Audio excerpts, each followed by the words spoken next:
জিলহজ মাসের প্রথম ১০ দিন নেক আমল করার চেয়ে আল্লাহর কাছে বেশি প্রিয় ও মহান কোনো আমল নেই। তাই এই ১০ দিন বেশি বেশি তাসবিহ পাঠ করুন। সুবহানাল্লাহ, আলহামদুলিল্লাহ, লা ইলাহা ইল্লাল্লাহ, আল্লাহু আকবার। এই জিলহজের প্রথম ১০ দিনে বেশি বেশি ইস্তেগফার পাঠ করুন। নবী করিম সাল্লাল্লাহু আলাইহি সাল্লাম ইরশাদ করেছেন, যে ব্যক্তি শেষ বিচারের দিন তার আমলনামা হাতে পেয়ে সন্তুষ্ট হতে চায়, সে যেন বেশি বেশি ইস্তেগফার পাঠ করে। ইস্তেগফার শুধু নিজের জন্যই সীমাবদ্ধ রাখবেন না, পুরা উম্মাহর জন্য ইস্তেগফার পাঠ করবেন। যেই ব্যক্তি পুরা উম্মাহর জন্য ইস্তেগফার পাঠ করবে, উম্মাহর প্রত্যেক ব্যক্তির সমপরিমাণ সে নেকি পেয়ে যাবে।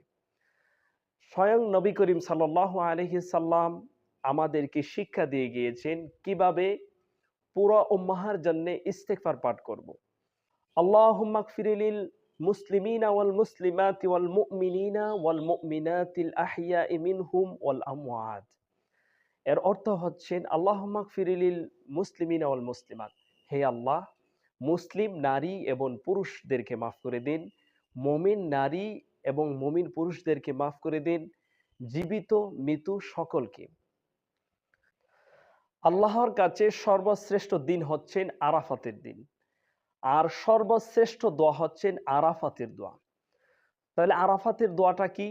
আরাফাতের দিন কি দোয়া পাঠ করবেন? আল্লাহ নবী সাল্লাল্লাহু আলাইহি সাল্লাম আমাদেরকে শিক্ষা দিয়ে গেছেন। নবী বলছেন, খায়রুদ দুআউ ইয়াউমি আরাফা ওয়া খায়রু মা কুলতু ওয়া আনান নাবিয়্যুনা মিন ক্বাবলি।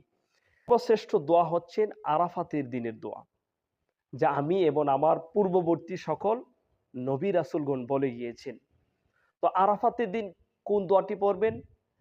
দোয়াটি হচ্ছেন, লা ইলাহা ইল্লাল্লাহু ওয়াহদাহু লা শারীকা লাহু লাহুল মুলকু ওয়া লাহুল হামদু ওয়া হুয়া আলা কুল্লি শাইইন কাদির। এরপরে আরাফাতের দিনের সিয়াম। নবী করিম সাল্লাল্লাহু আলাইহি সাল্লাম ইরশাদ করেছেন, সিয়ামু ইয়াউমা আরাফা আহতাসিবু আলাল্লাহি আইয়ুকাফফিরা সানাতাল্লাতী ক্বাবলাহু ওয়া সানাতাল্লাতী বা'দাহু। নবী সাল্লাল্লাহু আলাইহি সাল্লাম বলছেন, যে ব্যক্তি আরাফাতের দিনের সিয়াম পালন করবে, আমি আশা করি আল্লাহ তার অতীতের এবং ভবিষ্যতের ১ বছরের গুনাহ মাফ করে দিবেন। তাহলে আরাফাতের দিনের সিয়াম রাখার চেষ্টা করবেন। এই দিনের সিয়ামটা অত্যন্ত মূল্যবান, যা আমাদের জন্য গনিমত।